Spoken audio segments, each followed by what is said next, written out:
Hi, welcome back to my channel. In today's video, I'll show you how to add a custom token on the SafePal app step by step. First, open the SafePal app on your phone. Once the app is open, select the wallet where you want to add the token. Now tap on the three-dot menu. From the menu, look for Manage Coins and tap on it. Here you'll see the list of coins and tokens that are currently available in your wallet. To add a custom token, tap on the Add plus icon. Now you'll need to enter the required details, including the network and the token's contract address. Make sure you enter the correct network and contract address. It's very important to verify these details from a reliable official source before adding the token, because using an incorrect contract address can display the wrong token.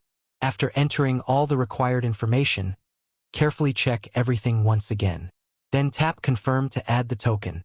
Once the process is complete, the token should appear in your wallet's asset list, where you can view its balance and access its available wallet options. And that's it.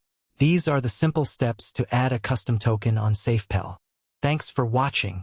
If this video helped you, don't forget to like, share, and subscribe for more SafePal tutorials, crypto guides, app tutorials, and tech tips.